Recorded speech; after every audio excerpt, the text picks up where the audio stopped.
Desafios e obstáculos dentro de uma profissão é uma coisa muito natural. E eu até acredito que essas dificuldades é o que nos faz evoluir como profissional. Mas existem algumas coisas que nós podemos evitar. E a cada etapa atingida, novos desafios vão surgindo. Eu, quando comecei, trabalhava só com fotografia e tinha problemas de um fotógrafo freelancer.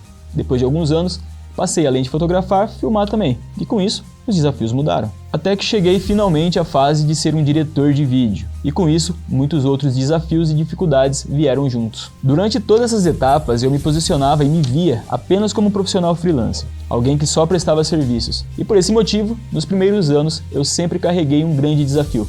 A dificuldade de gerar receita suficiente e a frustração de quase não garantir uma quantidade de trabalhos adequada para atingir minhas metas financeiras. E essa foi só apenas uma das dificuldades que me acompanhou por um bom tempo. Após essas, vieram muitas outras, obviamente, que quase nunca são abordadas aqui no YouTube. E muitas vezes são experiências desgastantes que hoje eu ainda vejo alguns freelancers passando. Porque assim como eu lá atrás, ainda se posicionam apenas como prestadores de serviços. Mas já posso adiantar, esses problemas podem ser facilmente resolvidos. Nesse vídeo, eu vou compartilhar algumas questões que raramente são discutidas, na esperança de que se você for um freelancer, você possa evitar alguns desses obstáculos. Acredito que essas informações também sejam relevantes para diversos profissionais freelancers, mas aqui eu estou abordando o tema de forma mais específica para videomakers e fotógrafos. O primeiro desafio que muitos freelancers passam, e que infelizmente ainda existe até hoje, é a falta de lealdade no meio do audiovisual. Em muitas situações, é bem comum quando você já está com uma data reservada, aparecer um outro cliente com quem você já trabalhou anteriormente, interessado na mesma data. E para não perder o cliente, você repassa o trabalho para outro profissional. Isso geralmente funciona. Mas eu vi alguns casos, especialmente com aqueles que acabaram de começar, em que o freelancer enviado como substituto tenta convencer os clientes de que poderia realizar o trabalho de uma maneira melhor, mais rápida e até mais barata que a pessoa que indicou. E isso trazia como resultado algumas situações em que o profissional que indicou, sem saber, perdia o cliente, presumindo que era devido à falta de disponibilidade naquele momento. Essa foi uma coisa que, graças a Deus, eu nunca precisei passar. Mas eu já vi muitos profissionais próximos indicando alguém que considerava amigo para assumir esse trabalho, sendo passado para trás. E consequentemente, a gente notava, conversando depois, sobre os casos, que essa mentalidade de freelancer, na qual a lealdade muitas vezes não era priorizada, era um desafio recorrente, que era bem mais comum do que a gente imaginava. Então, para tentar solucionar esse problema, nós tentávamos permanecer disponível o máximo possível. Mas existem limitações. Datas, uma hora ou outra, vão se chocar. E não tem como realizar 2 trabalhos no mesmo dia. Pelo menos, na maioria das vezes não. Para resolver esse problema, eu te aconselho a trabalhar apenas com pessoas de confiança, sabendo que não te roubarão clientes e que, ao contrário, recomendariam seu trabalho quando não pudessem atender a uma demanda, fazendo uma espécie de troca de favores, entende? Foi isso que eu e mais um grupo de amigos fizemos. Eu tenho pessoas dentro de um círculo de amizade profissional onde rola muito isso. Quando eu não posso atender algum cliente, eu mando algum amigo meu no lugar, ou então alguém da minha equipe, mas sempre procuro trabalhar com pessoas de confiança. E o mesmo acontece, Quando eles não podem atender alguém, eles me mandam no lugar. Eu já tive casos de alguns clientes que não tinham contrato fixo, que era algo mais informal, de ligar para um segundo trabalho para o freelancer que eu mandei, e o freelancer responder que ele deveria ligar para mim, pois eu que repasso os trabalhos daquele determinado cliente. Mas não é o que a gente vê normalmente por aí, tá? Tem muito freela que, ou por ignorância, ou achar que o mercado funciona assim, ou até por maldade mesmo, tentar passar para trás quem tá te ajudando, sabe? Quem tá te dando um trabalho. E cara, isso é antiprofissional demais. E a única coisa que quem faz isso consegue é ficar mal falado entre os profissionais mais sérios. Eu mesmo, que contrato muito freelancer, se sei que alguém age ou já agiu dessa forma com outra pessoa, jamais deixo integrar uma equipe minha. Eu procuro trabalhar apenas com pessoas em que eu posso confiar de olho fechado, que eu considero meus amigos de verdade. E essa é a mentalidade que eu sempre levo, e sei que é isso que me blinda de acontecer o que aconteceu com outros profissionais. Eu sei que são pessoas que jamais me trairiam, são pessoas que contam comigo e que são extremamente gratas, tá? Tanto pela amizade quanto pelos trabalhos que eu repasso. E além de tudo, sabem que podem contar comigo também quando precisarem de alguém para substituí-las. Outra situação comum que eu vi muito acontecer, e essa sim aconteceu comigo algumas vezes, é a dificuldade de receber o pagamento pelos serviços prestados, principalmente quando você é freelancer. Geralmente a gente espera, concluir o trabalho para poder cobrar, e é exatamente nesse ponto que o profissional de má fé age. E eu não estou falando só de cliente, tá? Muitos colegas de profissão passam por isso com outros profissionais da área também. São pessoas que encabeçam projetos e contratam outros freelas e quando chega a hora de pagar dão canseira ou nem pagam, dão sumiço. E isso acontece porque geralmente é um contrato informal, né?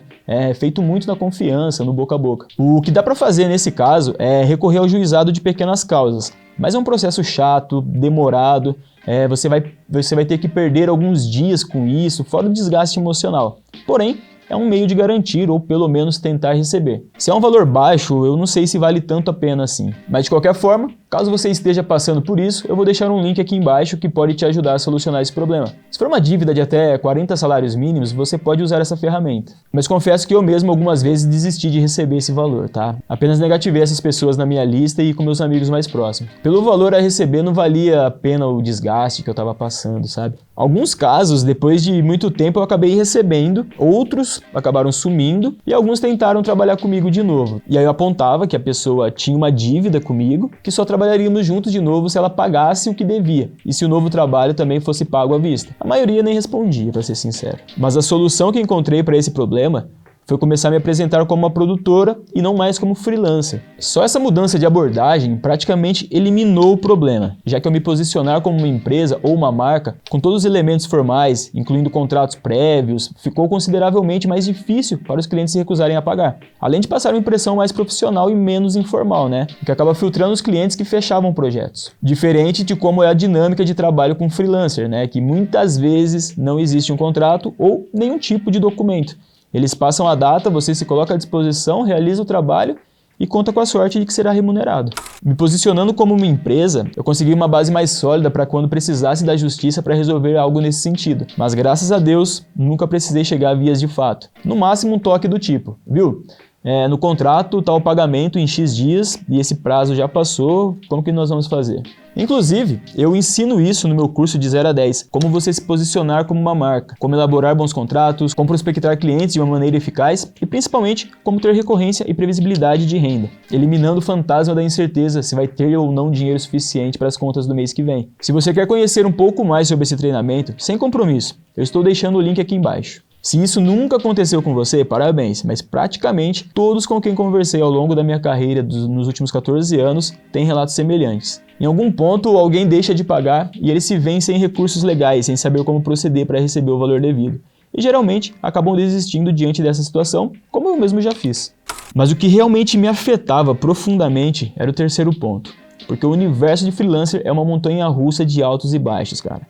E eu digo isso porque, pelo menos aqui no Brasil, existe esse padrão cíclico. Durante os primeiros meses do ano, encontramos uma espécie de marasmo no mercado, né? Poucos ou nenhum trabalho. E só depois de março ou abril, os trabalhos começam a voltar com mais força. E aí, fica todo mundo desesperado para absorver o máximo de trabalho possíveis. E é aí que entra a comparação com a montanha-russa. Porque lá no começo do ano, quase que você é forçado a descansar. As coisas parecem que não acontecem, tem poucos eventos, as pessoas não se casam, o pessoal da música espera passar o carnaval para voltar a produzir. E são nesses momentos mais tranquilos que o desafio aparece. Afinal, como freelancers, nós queremos nos manter ativos e faturando o ano todo, né? Não queremos apenas picos de atividade, mas sim um fluxo contínuo e saudável de renda. Mas não é o que acontece. Na realidade, o que rola é uma dança delicada, né, entre abundância e escassez, que no final das contas nos coloca numa montanha-russa emocional, onde a gente tem que lidar com a alegria de no momento estar lucrando muito e trabalhando bastante, e no outro com a ansiedade de talvez não conseguir pagar as contas do mês seguinte. E aí eu trago uma grande reflexão. Como podemos equilibrar essa equação para garantir uma constância de trabalho ao longo do ano? Bom, o primeiro ponto é, tendo trabalho ou não, você precisa se garantir financeiramente. Esse dinheiro, obviamente, virá como fruto do seu trabalho.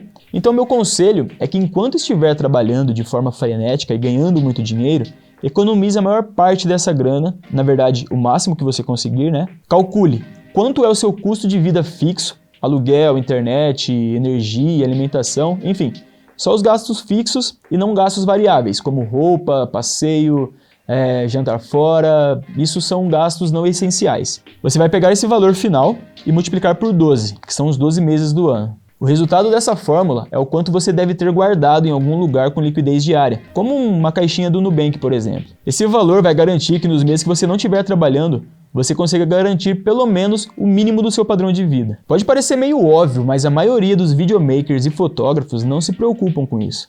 sempre contam com a sorte do trabalho que pode surgir e quando não surge, ficam desesperados. O que nos leva ao segundo ponto, que é não contar com a sorte. Se você garante clientes fixos com contratos, você está inserido num modelo de negócio que tem recorrência e previsibilidade de trabalho e de renda. Ou seja, aquela montanha-russa emocional de antes já não faz mais parte da sua realidade, que agora você tem constância. E você pode ir além aqui. De repente, você até aproveite esse marasmo no começo do ano para tirar férias, descansar. E melhor, você pode até fazer isso recebendo. Vamos lá. Se você se posiciona como uma produtora, nada impede que ao fechar um contrato de recorrência, mande um freelancer no seu lugar para realizar o trabalho, enquanto você viaja.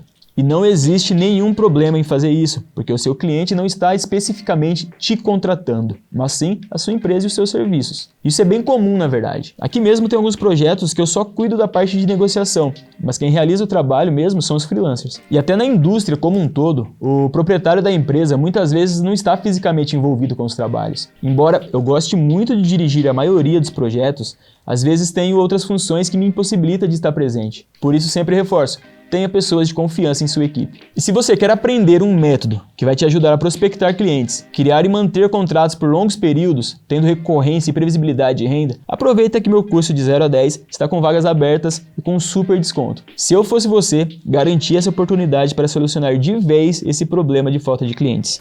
O quarto item da lista é a corrida constante pelo sucesso financeiro. Anos atrás eu tive uma conversa com um amigo meu que atua no ramo de publicidade e ele compartilhou comigo que a maior parte da sua receita foi gerada nos anos 90 e 2000. Apesar de hoje ele ainda ser ativo no ramo, ele percebeu uma diminuição na quantidade de dinheiro que conseguia gerar a cada ano, desde o momento em que conquistou seus primeiros grandes clientes lá atrás. Mesmo com essa trajetória, ele continua trabalhando incansavelmente para manter a sua posição no mercado. Então, a lição que eu tirei dessa conversa é que no trabalho freelance sempre vai existir essa corrida para oferecer o serviço a preço mais baixo. Especialmente nos dias de hoje, essa dinâmica se intensificou muito por conta da difusão de conteúdo de vídeo e a crescente demanda por esse tipo de material. No momento, eu percebo que muitos videomakers freelancers acreditam que ao serem os mais baratos, têm uma vantagem competitiva sobre os outros profissionais. Essa mentalidade acaba levando a uma constante redução nos valores que os freelancers praticam, no meio do audiovisual.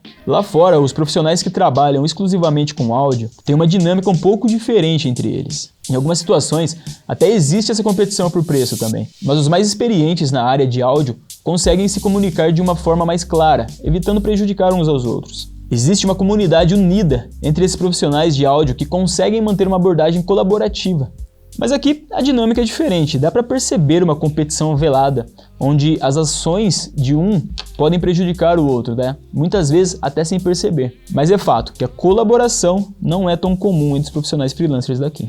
E sinceramente, eu não sei o que poderia ser feito para mudar esse padrão de uma forma geral. O que eu percebi que funcionou para mim foi aprender sobre vendas e marketing. Comecei a me posicionar não apenas como um freelancer, e mais como uma marca, como uma empresa, fazendo prospecção baseada num plano de negócios, que inclusive eu ensino no meu curso de 0 a 10. Essa abordagem é pouco comum na verdade, já que a grande maioria dos videomakers conseguem projetos principalmente por meio de recomendação no boca a boca e contando com a sorte. Eles não investem tanto em estratégias de divulgação, marketing digital ou publicidade paga. E quando eu percebi essa brecha e adotei essas práticas, eu não estava mais competindo com 95% dos profissionais, mas sim fazendo parte dos outros 5% que dedicam seu tempo para aprender sobre vendas e marketing.